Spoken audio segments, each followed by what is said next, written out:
వరుస విమాన ప్రమాదాలు వరకు పుట్టిస్తూ ఉన్నాయి. విమాన ప్రయాణాలంటేనే ఈ ప్రమాదాలు గుర్తొస్తూ ఉన్నాయి. సో మీరెవరైనా విమాన ప్రయాణాలకు సంబంధించి రీసెంట్గా చేస్తే మీ ఎక్స్పీరియన్స్ ఏంటి కామెంట్ చేయండి. ఇన్ని వార్తలు విన్న తర్వాత అందులో కూర్చోగానే మీకేమనిపించిందో కామెంట్ చేయండి. ఎవరైనా తిరుపతికి విమాన ప్రయాణాన్ని బుక్ చేసుకున్నారా? ఆల్రెడీ మీ ఫ్లైట్ బుకింగ్స్ కన్ఫర్మ్ అయ్యాయా?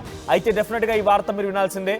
హైదరాబాద్ నుంచి తిరుపతి వైపుగా వెళ్ళేటువంటి అలియన్స్ విమాన సంస్థలో సంబంధించినటువంటి ఒక విమానం సాంకేతిక లోపంతో హైదరాబాద్ నుంచి టేక్ ఆఫ్ అయినటువంటి కొన్ని క్షణాల్లోనే సాంకేతిక లోపం గుర్తించారట.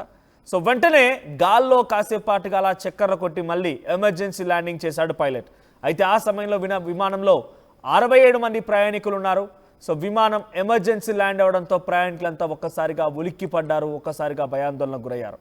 సో హైదరాబాద్ శంషాబాద్ ఎయిర్పోర్ట్ నుంచి తిరుపతి వైపు వెళ్లాల్సినటువంటి అలియన్స్ విమాన సంస్థకు సంబంధించినటువంటి అలియన్స్ విమానం సో తెల్లవారుజామున ఈ ఘటన చోటు చేసుకుంది. టేక్ ఆఫ్ అయింది. ఇక్కడ చాలా సేఫ్గా అప్పటి వరకు చెకింగ్స్ జరిగాయి.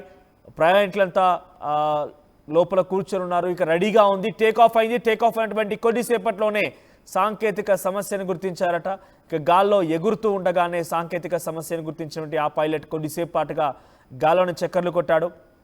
ఆ తర్వాత ఏటీసీకి ఇన్ఫర్మేషన్ పాస్ చేస్తే ఏటీసీ క్లియరెన్స్తో మళ్ళీ హైదరాబాద్లో సేఫ్గా ల్యాండ్ అయింది. 67 మంది ప్రయాణికులతో వెళ్తున్నటువంటి ఆ విమానం ఒక్కసారిగా సాంకేతిక లోపం కారణంగా గాల్లోనే చక్కర్లు కొట్టాల్సి వచ్చింది.